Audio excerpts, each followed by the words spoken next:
listening to The Revenue Engine with Michael Pacheco, a veteran CMO who has driven over $10 billion in revenue in the past decade with strategic marketing and customer-centric leadership. Join your host as he transforms marketing departments from cost centers into profit centers. Prepare to shift your marketing into high gear and drive unprecedented growth.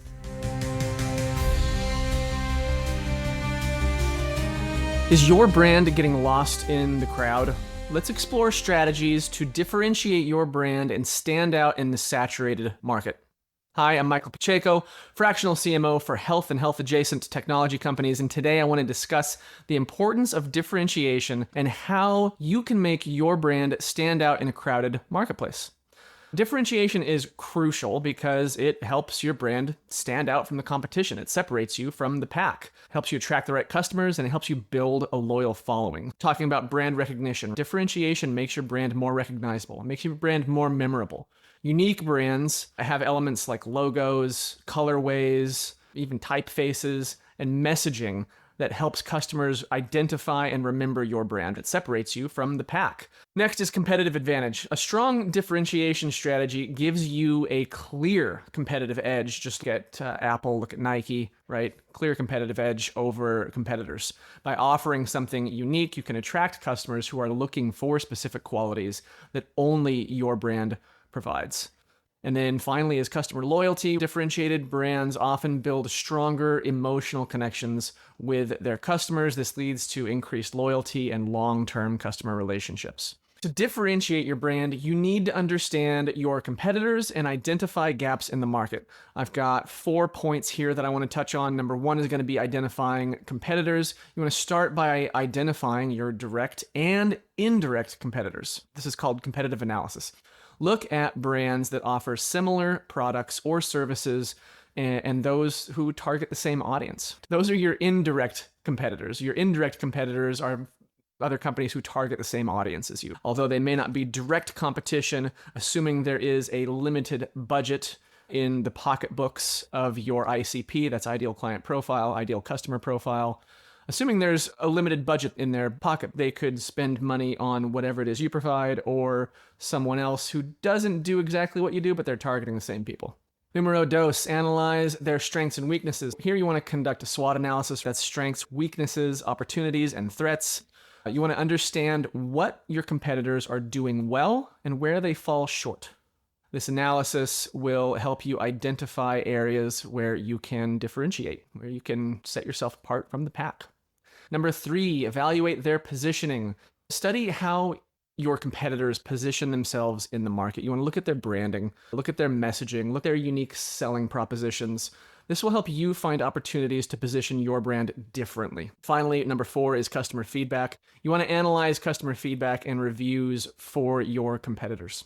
This can provide insights into what customers like and dislike, helping you identify areas for differentiation. So again, right now, we're talking like analysis. How can you improve what you're doing? How can you fill gaps in the marketplace? How can you identify areas for differentiation? Once you've done that analysis, once you've analyzed your competitors, direct and indirect, the next step is going to be creating your own unique value proposition that sets your brand apart from the rest. Okay, here I've got 4 points I want to touch upon. Number 1 is going to be identify your unique quality. Here you want to simply just determine what makes your brand unique. It doesn't really get much more complicated than that. It could be your product features. It could be your outstanding customer service. Think about companies like Zappos. I think they are the shoe company. Things like your brand story, your company values, what sets you apart from everyone else. Focus on qualities that are important specifically to your ICP, to your target audience. Number 2 is going to be craft your unique value proposition. You want to develop a clear and concise value proposition that communicates the unique benefits of your brand. Your UVP, unique value proposition, should address the specific needs and desires of your target audience. Again, we're shining the spotlight here on your target audience. They are the hero in StoryBrand. You're just the guide. You want to target that UVP specifically to their needs and their desires.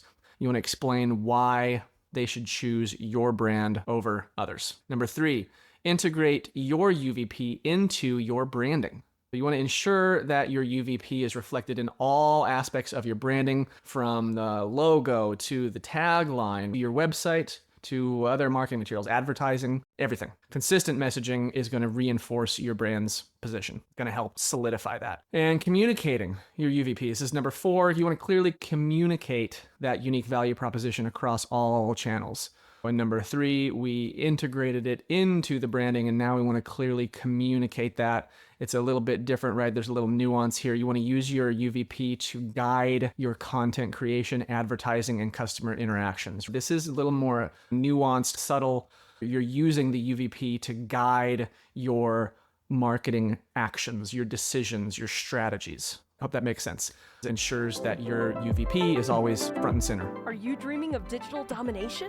Wake up to Boxer, your dream team for web services, marketing logistics, SEO, and content. We don't just help you play the online game, we help you change it. If you're ready to rewrite the rules of your industry's digital landscape, visit boxer.agency today and let's get started. In conclusion, differentiating your brand in a saturated market involves understanding things like the importance of differentiation, analyzing your competitors, that's competitive analysis, and creating that unique value proposition, creating it, establishing it within the branding, communicating it, all of the above. By implementing these strategies, you can make your brand stand out and attract more loyal customers that become repeat customers and then become product or company evangelists, et cetera, et cetera. So what I want you to do now is reflect on your current brand strategy. I've got 3 questions for you. How effectively is your brand differentiated from the competition? Question number 2, what unique qualities can you highlight to stand out in the market? And question number 3, what steps can you take to create and communicate a compelling UVP? So considering these questions, it will help expose opportunities for improvement and opportunities for implementing strategies around differentiation, around this, creating this unique UVP, new branding. It will shine a light on areas for improvement. And that's how you bring this into your brand strategy. So if you're struggling with any of this, if you're struggling to differentiate your brand in a crowded market, I'm here to help. Reach out to me and let's chat. I will buy you 14 beers worth of my time at no cost to you. That's a half an hour on Zoom. I have nothing to sell you. And my only goal here is to provide you with actionable value that you can apply directly to your business. You can get at me on LinkedIn, or you can reach out to me on my website directly. It's michaelpacheco.co. If you found any part of this video helpful, please give it a like and let me know in the comments what was valuable for you, what was helpful for you. It helps me understand what I'm doing well. And don't forget to subscribe to the channel if you're watching this on YouTube. If you're listening to this as a podcast, please give us a review on whatever platform it is you're listening on. All of these things help us reach more folks, and it helps us help more businesses. And that's really our big goal here. So I want to thank you for doing everything that you do and all the contributions that you are making in the world with your business. As ever, I'm Michael Pacheco. Until next time, cheers. You've been listening to The Revenue Engine with Michael Pacheco. For inquiries into market leadership, tailored strategies, or personalized consulting, visit michaelpacheco.co.